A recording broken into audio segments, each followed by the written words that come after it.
పారిశ్రామికవేత్త ఎలా తయారు చేయాలి, అలాగేమో ఎవరైనా సరే అలా పారిశ్రామికవేత్త ముందుకు వస్తే జాబ్ ఇప్పిస్తాం.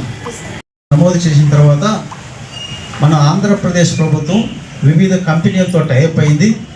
వాళ్ళు ఈ డేటా అంతా కంపెనీ వాళ్ళకి ఇస్తారు. దానికంటే ముందే మనం కూడా సచివాలయంలో టెస్ట్ పెడుతున్నాం, ప్రిలిమినరీ టెస్ట్ పెడతాం. అది పాస్ అయిన తర్వాత వారి ఫోన్ నెంబర్లకు కంపెనీకి ఫోన్ చేస్తాయి. వారందరూ కూడా ఉద్యోగం ఇచ్చేదానికి ప్రభుత్వం ప్రయత్నం చేస్తుంది.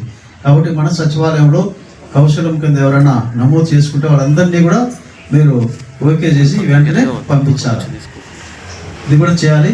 అలాగే మనం డిప్యూటీ ఎంపీలో మంజులాదేవి మాట్లాడతారు. థ్యాంక్ యూ అండి. Thank you. నమస్కారం. ప్రతి 3వ శనివారము శాసన ప్రోగ్రామ్ అనేది జరుపుకుంటున్నాం. ఒక్కొక్కసారి ఒక్కొక్క థీమ్ అనేది పెడుతున్నారు. ఈసారి పర్టికులర్గా ఎంటర్‌ప్రెన్యూర్‌షిప్ పైన, అంటే కుటీర పరిశ్రమలు జరుపుకునే దాని మీద అవేర్నెస్ ఆల్రెడీ ఇప్పుడు మేడం గారు చెప్తున్నారు, సార్ గారు కూడా ఈ విషయం పైన చాలా బాగా చెప్తున్నారు. అందరికీ అర్థమైంటుంది అనుకుంటున్నాను. ఇప్పుడు ఏంటంటే మెయిన్ ప్రోగ్రామ్ మనం ప్రతిసారి మాట్లాడుకుంటున్నాం శానిటేషన్ పైన.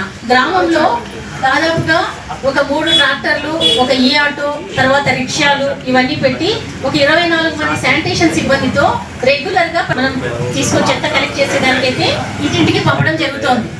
అప్పుడు ఏం జరుగుతుందంటే ప్రాబ్లం ఏంటంటే సెగ్రిగేషన్ చేసి ఇవ్వట్లేదు. అంటే తడి చెత్త పొడి చెత్త సపరేట్ చేసి ఇవ్వడం లేదు. అలా ఇవ్వకపోవడం వల్ల ఏం జరుగుతుందంటే మేమంతా దాన్ని షెడ్కి తీసుకెళ్ళి అక్కడ సెగ్రిగేట్ చేసే పరిస్థితి వస్తుంది. అలా కాకుండా మీరే తడి చెత్త పొడి చెత్త సపరేట్ చేసి ఇవ్వగలిగితే, మేము శానిటేషన్ సిబ్బంది చెప్తున్నారు, మైకుల్లోనూ చెప్పిస్తున్నాము. ఈ మధ్య రీసెంట్ గా సిఆర్పీలు కూడా ఇంటింటికి వచ్చి చెప్పున్నారు ముదుగుబ్బలు. చెప్పినా కూడా ప్రజల నుంచి పెద్దగా మనకి సపోర్ట్ అయితే రావట్లేదు. మీరు కూడా సచివాలయ సిబ్బంది